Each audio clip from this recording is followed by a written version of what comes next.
Hello students, good morning all of you. कैसे हो बच्चों? So today's lecture is again based on numericals related to work power energy. आप लोगों ने बेटा जैसे फाइनाइट डिफाइन किया है मुझे कल अपनी वोटिंग से कि आपने इस चैप्टर का टेस्ट जो है वो ट्यूसडे देना है, ठीक है? तो ट्यूसडे तक हम क्या करेंगे? हम क्वेश्चंस की प्रैक्टिस करेंगे, ज्यादा से ज्यादा क्वेश्चंस की प्रैक्टिस करेंगे। कुछ बच्चों ने बोला फॉर्मूले सर बताओ कि कैसे फॉर्मूले बनते हैं, क्या मेन थीम है न्यूमेरिकल्स को सॉल्व करने के लिए। तो कुछ दिन 2-3-4 लेक्चर सिर्फ और सिर्फ न्यूमेरिकल बेस्ड हैं। मेरी कोशिश है ताकि आपके सबके टेस्ट जो है वो अच्छे हो पाए, ठीक है? अब आज के लेक्चर में मैं कुछ 4-5-7 न्यूमेरिकल्स डिस्कस करने वाला हूं। ये भी मेरे पहले कराए हुए क्वेश्चंस में से ही क्वेश्चंस हैं, पर कुछ बच्चों ने कल क्वेरी शेयर की थी। अनीशा ने बच्चे ने आपने क्वेरी शेयर की है, हिमांशी ने क्वेश्चन शेयर किए हैं, ठीक है? कार्तिक ने क्वेश्चन शेयर किए हैं, सिमरन ने क्वेश्चन शेयर किए हैं कि सर ये समझा दो।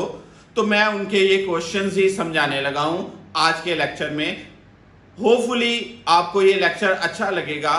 हो सकता है कई बच्चों की ये प्रॉब्लम्स ना हो, कईयों को ये क्लियर ऑलरेडी हो, तो फिर उन बच्चों के लिए भी मैं रिक्वेस्ट कर रहा हूं आप अपने अपने डाउट्स शेयर कीजिए, मुझे पता चले कि कौन कौन से डाउट्स हैं शीट्स वगैरह में, तो मैं आपको अच्छे से वीडियो लेक्चर में समझा सकूं। तो आइए स्टार्ट करते हैं बच्चों आज का लेक्चर।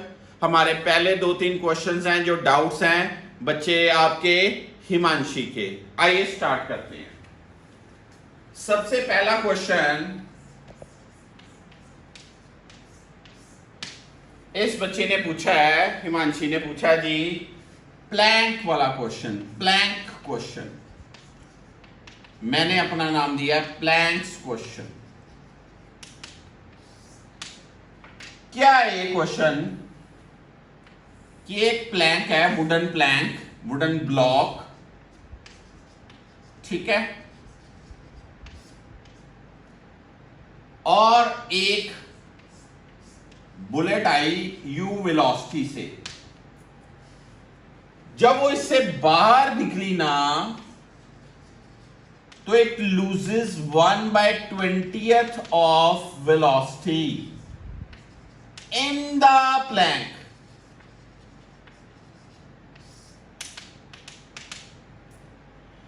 तो क्वेश्चन में ये पूछा है, ये बच्ची पूछ रही है कि सर कितने ब्लॉक्स लगाने चाहिए ताकि बुलेट को रोक पाए। This is our question. बढ़िया क्वेश्चन। सबसे पहले for one plank initial velocity u,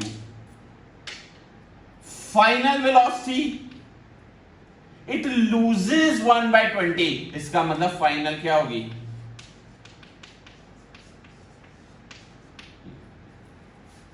ठीक है, लगा दें equation. It is 19/20u minus u square.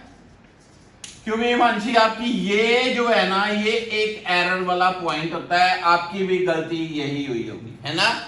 Yes, शाबाश, आप समझ लग गया? Very good. अब वो कहते हैं कितने प्लैंक्स लगाएं? For n planks.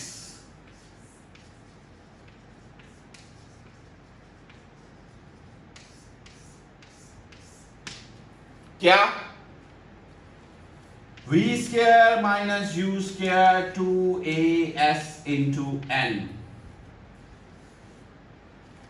v0 रुकना है, 2as की वैल्यू यहां से पुट कर दीजिए, सारी वैल्यू इधर पुट कर दीजिए, क्या आ जाएगा? n का आंसर। अब इसमें भी टेक्निकल बात, मान लीजिए n आता है 9.57, इसका मतलब 9 प्लैंक्स पूरे और अगला 10वां प्लैंक, मीन आंसर आप क्या दोगे? 10 प्लैंक्स चाहिए। मान लीजिए n आता है 11.24, तो कितने? 12 प्लैंक्स चाहिए। मान लीजिए n आता है 19.48, तो 20 प्लैंक्स चाहिए एंड सो ऑन। समझ लग गया? इंटेग्रल फॉर्म ऑफ प्लैंक लगाना, प्लैंक क्वेश्चन। क्लियर है बच्चे? शाबाश। दूसरा क्वेश्चन हिमांशी ने पूछा है, एक वर्कशीट का छोटा सा क्वेश्चन है, ये भी छोटी सी बच्ची है, इसके क्वेश्चन छोटे छोटे क्वेश्चन ही हैं, ज्यादा डाउटफुल नहीं है, बड़ा कॉमन सिंपल सा क्वेश्चन है, पर इसका डाउट है। वो कहता है, क्वेश्चन था कि एक पर्सन, इसको एथलीट क्वेश्चन कहते हैं, a person covers 100 meter in 10 seconds। ठीक है, एक एथलीट 100 मीटर कवर कर रहा है 10 सेकंड में। Range of his kinetic energy क्या होगी, ये टास्क। वो कहते मास मूस कुछ दिया नहीं, काइनेटिक एनर्जी की रेंज कहां से निकल आएगी। सोचते हैं, रेंज पूछा है, ऑप्शंस को सोचो बच्चे, ऑप्शन को। तो क्या करेंगे, 100 मीटर इन 10 सेकेंड, पहले उसकी एवरेज वेलोसिटी निकालने।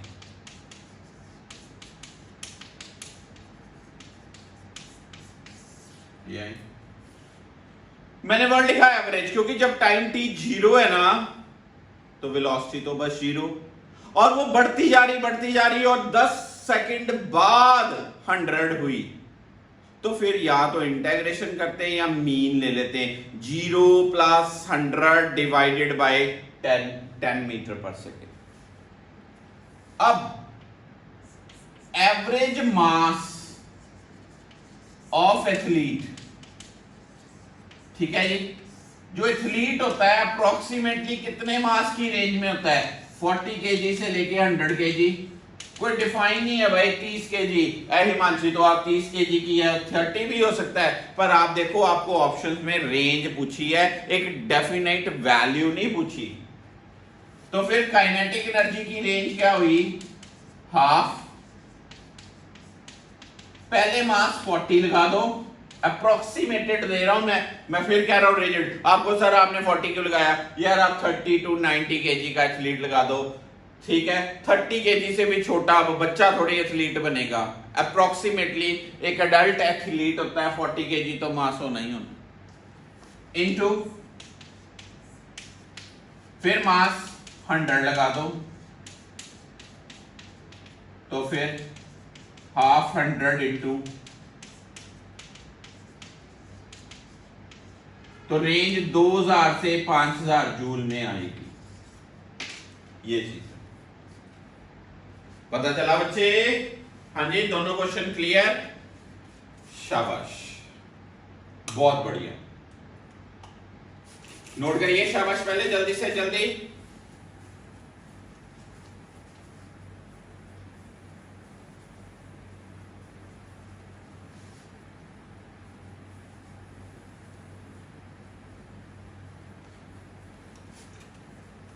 हो गए नोट?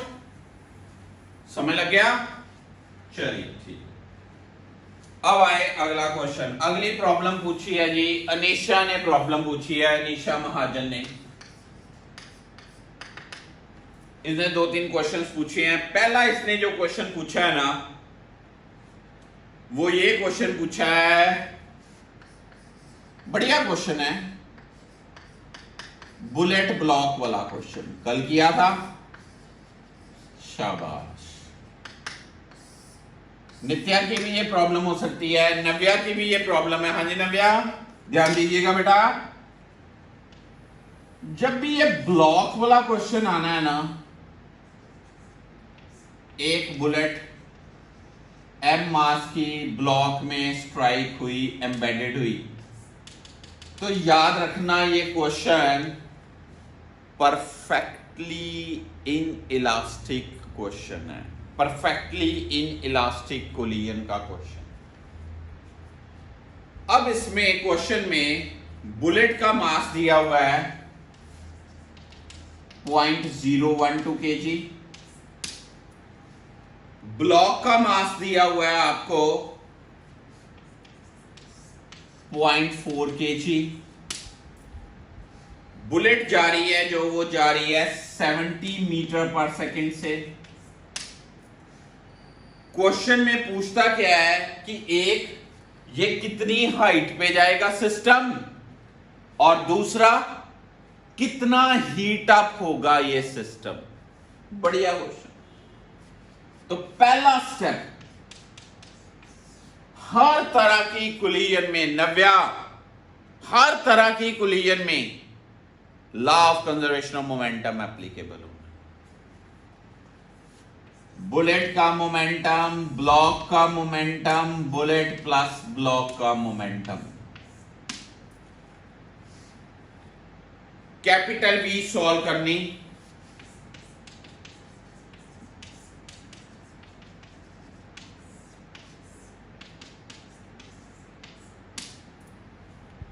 ये पहला पार्ट। दूसरा पार्ट, जैसे ही बुलेट ब्लॉक में एम्बेडेड होगी तो ये ब्लॉक रेज होगा, यानी कि जो ये काइनेटिक एनर्जी अटेन होगा, गया गया गया गया गया यहां तक, ये सारी एनर्जी पोटेंशियल एनर्जी में कन्वर्ट होगी। Half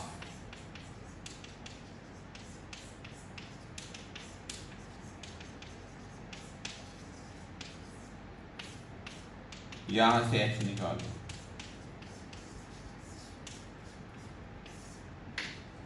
height. तीसरा पॉइंट,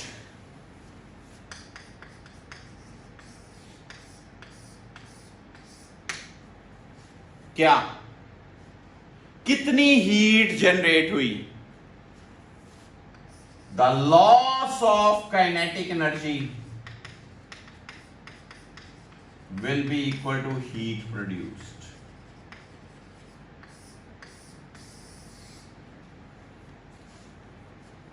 ठीक है। जो काइनेटिक एनर्जी वो कभी कंजर्व नहीं रहती, काइनेटिक एनर्जी की हमेशा डिक्रीमेंट होगी। किसमें कंजर्व रहती है? इलास्टिक कोलिजन में। प्रैक्टिकली इलास्टिक कोलिजन होती नहीं है, इसका मतलब काइनेटिक एनर्जी हमेशा लॉस ही होगी। वो क्या होगी?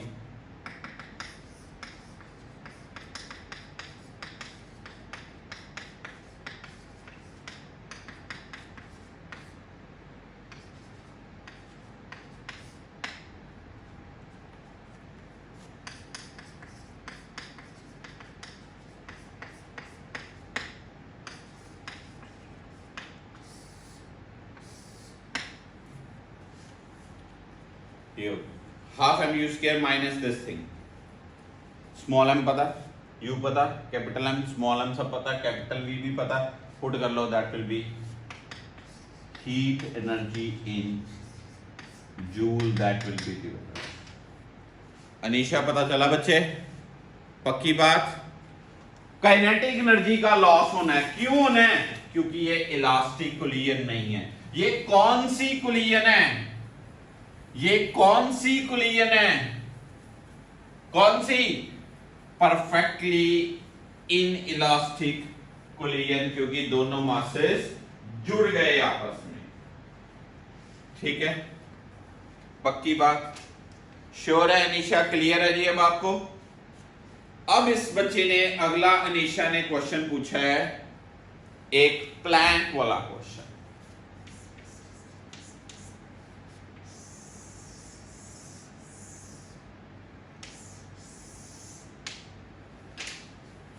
अच्छा क्वेश्चन, अगेन क्वेश्चन ऑफ, एक डिस्क है और एक ये प्लैंक है, ये स्मूथ सरफेस पे ऐसे जाए, जब वो लीव करेगी तो कितनी हाइट पे राइज होगी। ये क्वेश्चन वर्कशीट में कराया मैंने। ठीक है, अब इस क्वेश्चन की भी अप्रोच कैसे लगानी? Conservation of momentum. नव्या कैसे लगानी बच्चे? Conservation of momentum. MU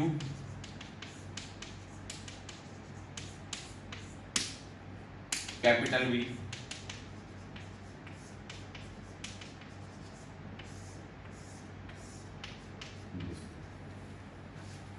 पहली बात तो ये होगी। ठीक है, अब दूसरी approach, loss of kinetic energy.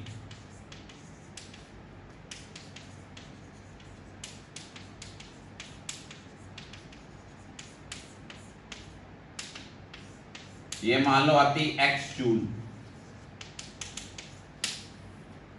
ठीक है।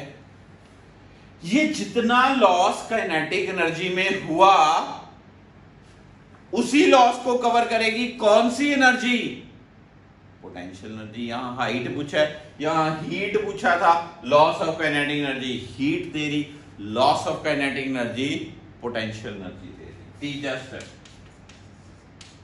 Potential energy of disc equal to loss of kinetic energy. Potential energy कितनी? mgh, यहां से h निकाल लो, आंसर। समझ गए बात? स्ट्रेटजी क्या देखी आपने? दोनों क्वेश्चंस की स्ट्रेटजी क्या है? बिल्कुल सेम। क्या same? Law of conservation of momentum निकाला पहले पॉइंट पे, फिर लॉस ऑफ काइनेटिक एनर्जी निकाली। वही लॉस किस में कन्वर्ट हो गया बच्चों? पोटेंशियल एनर्जी में। यहां पर वो लॉस किस में कन्वर्ट हुआ था बच्चों? हीट एनर्जी में। अनीशा पता चला? स्ट्रेटजी पहले क्वेश्चन की क्या है? क्या है पहले क्वेश्चन की स्ट्रेटजी? गुनीत क्या strategy? Law of conservation of momentum लगाना। दूसरी स्ट्रेटजी क्या है? जानवी क्या स्ट्रेटजी? कॉमन वेलोसिटी निकालने के बाद लॉस ऑफ काइनेटिक एनर्जी निकालो। फिर वो जो लॉस है वो किस फॉर्म में अपीयर हो रहा है उसको इक्वेट कर दो। नोट करिए पहले ये क्वेश्चन। शाबाश।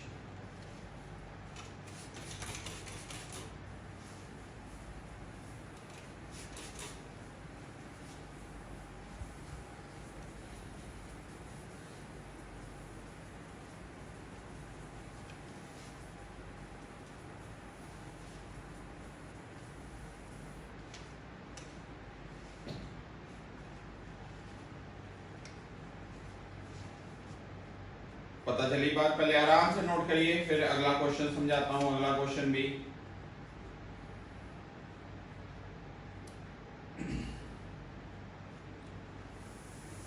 हो गया बच्चों? हाँ जी, अनीशा ने अगला क्वेश्चन भी पूछा है। इलेक्ट्रॉन और प्रोटॉन वाला क्वेश्चन।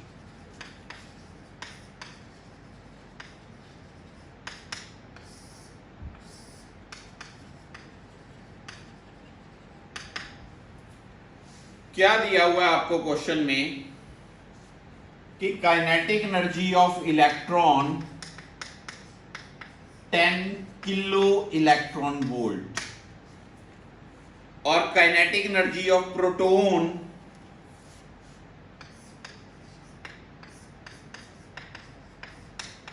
100 kilo electron volt. तो क्वेश्चन क्या बोल रहा है? कौन तेज चलता है, इलेक्ट्रॉन के प्रोटॉन? सिंपल है, बड़ा सिंपल है, पर एनसीईआरटी बेस्ड इंपॉर्टेंट है। Kinetic energy of proton divided by kinetic energy of electron. 100 kilo electron volt divided by 10 kilo electron.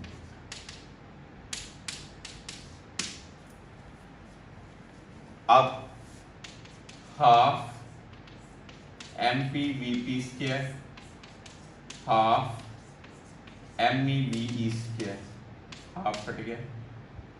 Mass of proton कितना? खुशी कितना मास? 1.6 10 पर -27 kg। मास ऑफ इलेक्ट्रॉन 9.1 10 पर -31 kg। पुट कर दो, VP/VE आएगा। नो डाउट थोड़ी कैलकुलेशन मुश्किल है पर करना पड़ेगा। अगर ये VP/VE ग्रेटर देन 1 है तो आप कहोगे VP ग्रेटर देन VE। अगर VP/VE लेस देन 1 है तो आप कहोगे इलेक्ट्रॉन फास्टर, प्रोटॉन फास्टर। ठीक है चंद्रांशु, आपका तो ये क्वेश्चन क्लियर था बेटा, आपको तो आता था है ना, शाबाश। कृतजीत आपको आता था? नहीं, सॉल्व नहीं किया था तो आना कैसे था? ठीक है ना, कैलकुलेशंस की नहीं, फिर नहीं निकलना था। कैलकुलेशन पूरी करोगे, पेपर में सुखी रहोगे। अब निशा बताइए, क्वेश्चन क्लियर हो गया अब आपको? हाँ जी, बढ़िया। अब अनीशा का अगला एक क्वेश्चन है, बहुत ही अच्छा क्वेश्चन था ये भी। ये इन्होंने पूछा, बेसिक इंट्रोडक्शन पे क्वेश्चन है वर्क की, कि वर्क डन, ऐसे क्वेश्चन।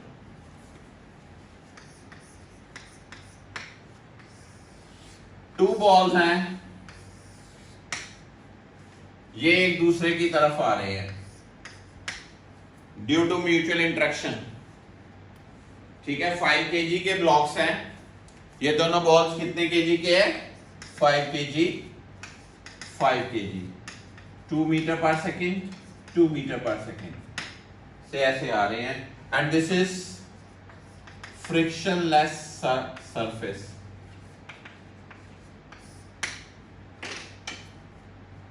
क्या इस पे कोई एक्सटर्नल फोर्स लग रही है? लिखा है किसी बॉल पे 10 न्यूटन, 20 न्यूटन, 30 न्यूटन फोर्स लिखा किसी पे? नहीं लिखा। इसका मतलब external force on this is 0। Therefore, work done by external force क्या होगा? 0। अब दूसरा पूछा work done by internal force. Question में दिया कि जब ये आते हैं जुड़ के रेस्ट पे आ जाते हैं। अब कौन सी theorem? Work energy theorem.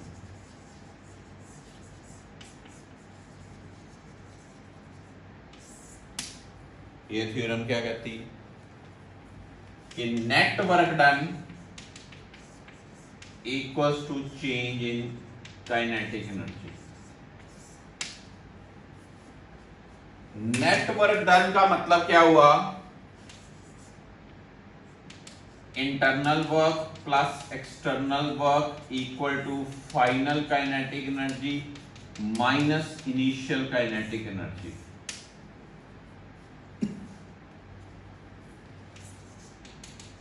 External work 0,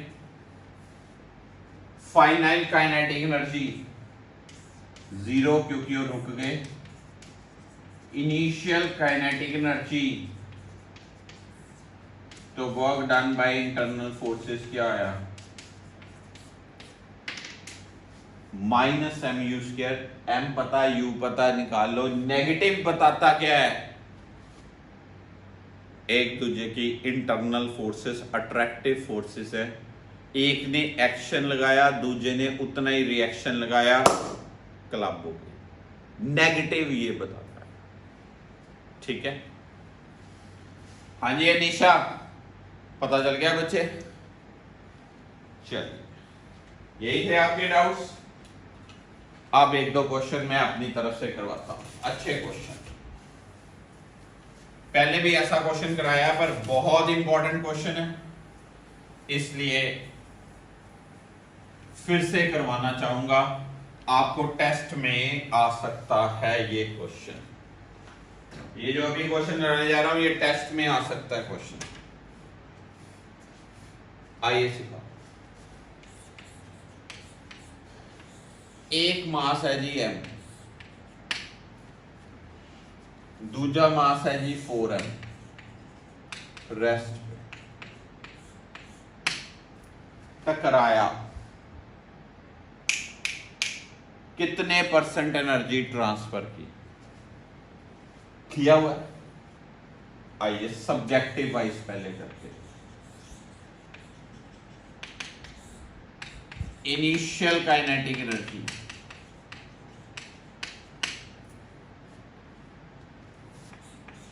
final kinetic energy, इसी की V का formula m1 minus m2 over m1 plus m2 into u लगा दो, m minus 4m over m plus 4m into u क्या बना, minus 3m bye 5m into u क्या बना, minus 3 by 5 of u। Put करें क्या बना, half m minus 3 by 5 of u क्या बना, 9 by 25 half m u square. ये क्या है, initial energy. Final energy is 9 by 20 times of initial energy. Final energy by initial energy क्या, 9 by 25। Percentage transfer या कई बार परसेंटेज लॉस भी कह लो, जितना इसका लॉस होगा वही ट्रांसफर होगा। क्या formula, initial minus final over initial into 100%, 1 minus final by initial into 100%, 1 minus final by initial कितना हो गया, 9 बाय 25 इंटू 100%, आंसर आएगा 64%। ये सारा करना है। अब आपको सर ऑब्जेक्टिव में जी ये सारा करना है तो हम कैसे 1 मिनट में करेंगे, ये करने के लिए तो 4-5 मिनट लग गए। तो फिर फॉर्मूला परसेंटेज ट्रांसफर का 4m बाय 1 प्लस n का होल स्क्वायर इंटू 100%।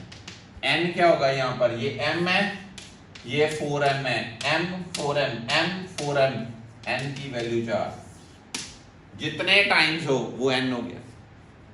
पुट कर दो, 4 इंटू 4 ओवर 1 प्लस 4 का स्क्वायर इंटू 100, 1 प्लस 4 5, 5 का स्क्वायर 25, 25 4, आंसर क्या है। कितना टाइम लगा, कितना टाइम लगा, 1 मिनट भी नहीं लगा। फॉर्मूला याद पता चला। परसेंटेज ट्रांसफर ऑफ एनर्जी का बहुत ही इंपॉर्टेंट, बहुत ही बढ़िया इंपॉर्टेंट क्वेश्चन है ये वाला क्वेश्चन। हाँ जी, क्लियर हुई बात बच्चों। नोट करिए पहले ये क्वेश्चन, ये नोट करिए। एक बहुत इंपॉर्टेंट क्वेश्चन और सिखाता हूं, थोड़ा लेंथी क्वेश्चन है, पहले ये नोट कर लिए फिर बनाना। नेक्स्ट क्वेश्चन करते हैं, ये बहुत ही ज्यादा इंपॉर्टेंट क्वेश्चन है। पहले क्वेश्चन समझ लीजिए। एक सरफेस है, इस पे ये बॉल आया v वेलोसिटी से, ये नॉर्मल है,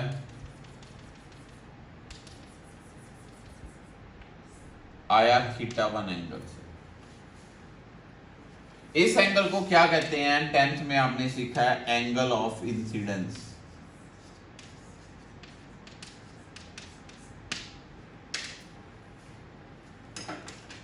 और ये बॉल रिफ्लेक्ट हुआ v डैश वेलोसिटी से एट एंगल θ2, इसको बोलते हैं एंगल ऑफ रिफ्लेक्शन।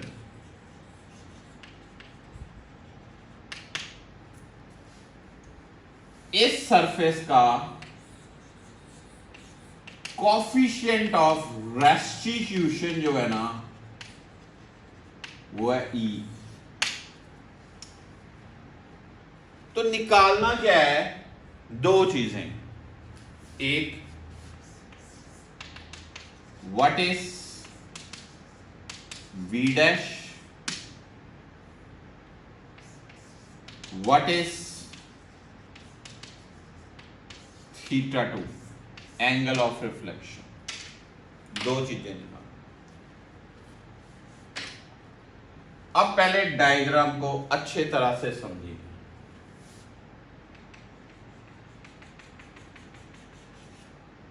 इसका मतलब ये वेलोसिटी ऐसे अप्रोच हो रही है। अगर ये एंगल θ1 है तो ये एंगल कितना होगा? रीजन सबको पता, वर्टिकली अपोजिट है। इधर क्या होगा? v cos θ1 और इधर क्या होगा? v cos θ2। v डैश इधर क्या होगा?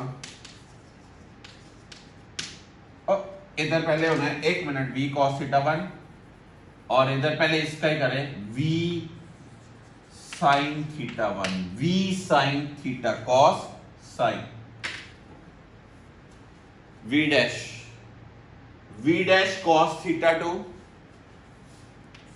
v dash sin θ2। अब अगर आराम से सोचो,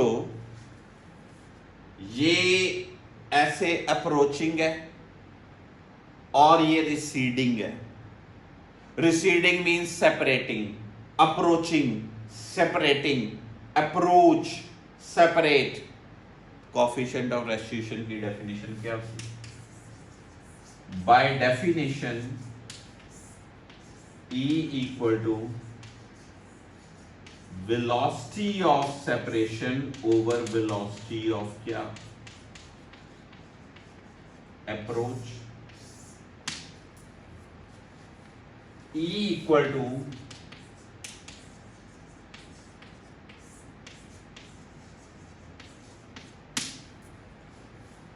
therefore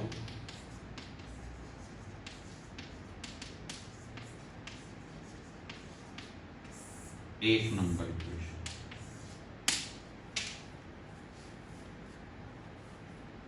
ठीक है।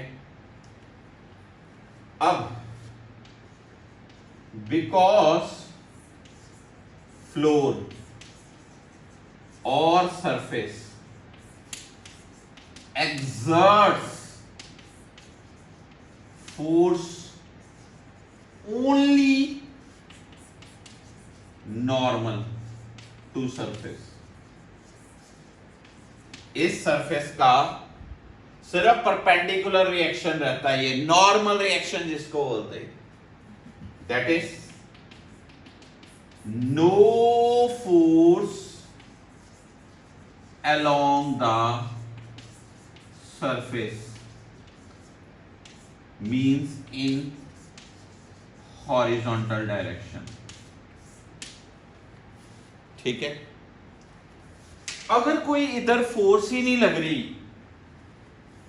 therefore velocity along horizontal direction must be क्या होनी चाहिए? जब फोर्स नहीं है तो वेलोसिटी क्या होनी चाहिए? सेम या कांस्टेंट। इसका मतलब v dash sine θ2 must be equal to v sine θ1। ये दो नंबर हो गए। Squaring and adding 1 and 2।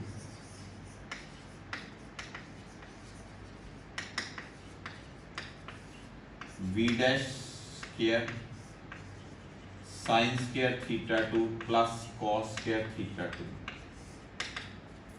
Equal to v square sine square θ1 plus e square v square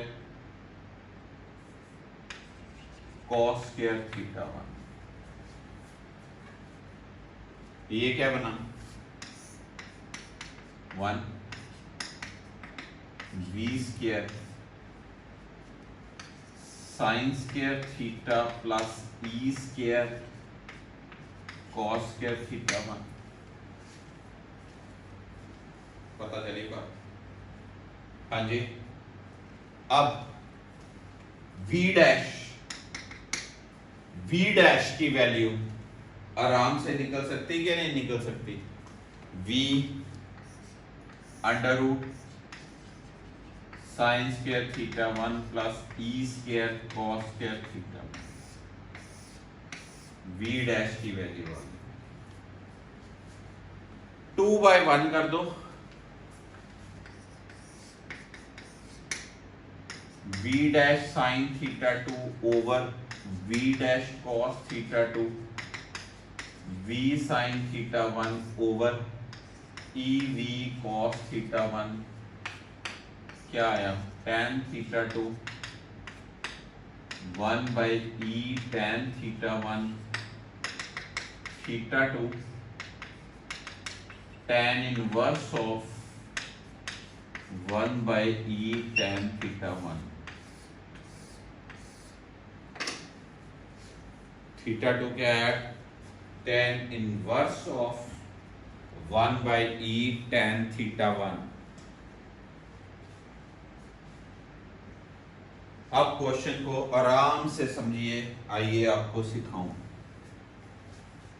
ये एक सरफेस है इस पे एक ये बॉल आया बॉल का लाइन ऑफ एक्शन ऐसे है बॉल की जो अप्रोचिंग वेलोसिटी की डायरेक्शन है ना वो ये है अगर ये एंगल थीटा 1 है तो ये भी थीटा 1 होगा समझे बात हर्षप्रीत समझ लगी बात v cos v sin ठीक है ये सरफेस पे रिसीडिंग वेलोसिटी है cos sin सरफेस का दिया है कोफिशिएंट ऑफ रेस्टिट्यूशन क्या E मान लो बच्चों मैं आपको एक क्वेश्चन दे देता हूं it strikes at an angle of 45 degree numerical बनाना ठीक है such that coefficient of restitution is this and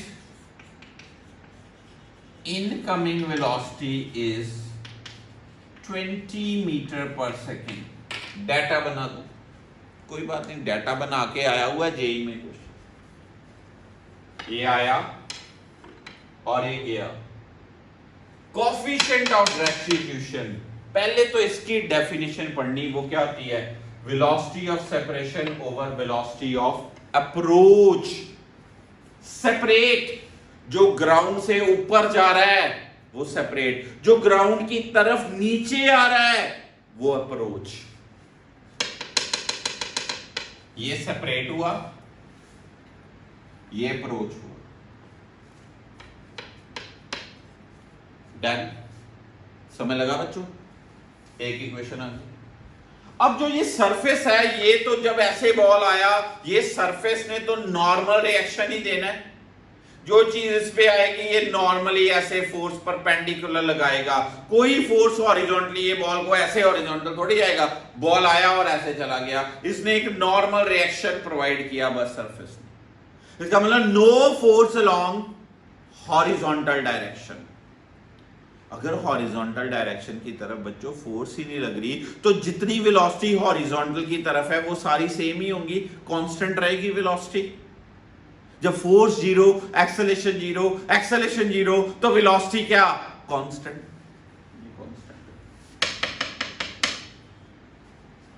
दोनों इक्वेशंस को मैंने स्केयरिंग और एडिंग किया ट्रिग्नोमेट्री का बेसिक फॉर्मूला लगाया अगर बेसिक फॉर्मूला लगा रहा हूं मैं अगर ये मैं बेसिक फॉर्मूला लगा रहा हूं v डैश स्क्वायर बार है sin square theta 2 plus cos square theta 2 ये चीज 1 होगी v square sin square theta 1 e square v square common लिया ये v डैश स्क्वायर है ये v स्क्वायर है v डैश की वैल्यू क्या है v और सारा अंडर रूट आपको क्या करना है आपको याद रखना है आया बॉल गया ठीक है v डैश की वैल्यू ये फॉर्मूला लिख लेना कहीं अब मान लीजिए मैं ये कहूं इनकमिंग वेलोसिटी 20 एंगल 45 e की वैल्यू इथे मैं इनकमिंग वेलोसिटी 20 भरूंगा एंगल 45 भरूंगा, ई की वैल्यू भरूंगा, झटपट बी आर डैश आ जाएगा कि नहीं आएगा?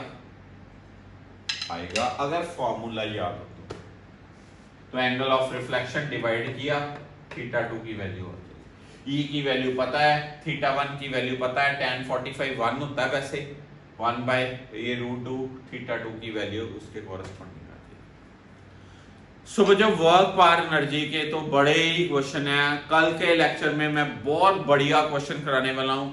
आज आपको लेक्चर में शीट्स शेयर करने जा रहा हूं, ठीक है। पहले आपको कोलिजन की शीट शेयर होगी 30 क्वेश्चंस की, उन 30 क्वेश्चंस के सारे सॉल्यूशंस आपको मिल जाएंगे। फिर मैं एक बढ़िया से 20 क्वेश्चन की शीट शेयर करने वाला हूं आज, ठीक है। उन क्वेश्चंस को जेईई मेंस में आया था, उन क्वेश्चंस को अच्छे से करना है आपने, ठीक है बच्चों।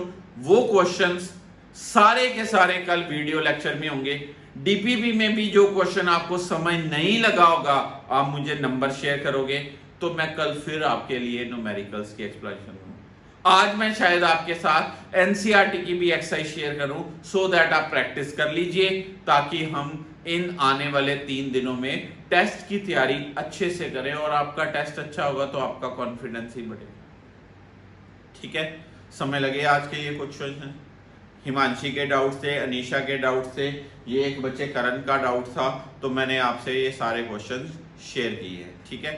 Thank you so much for today's lecture. God bless you all.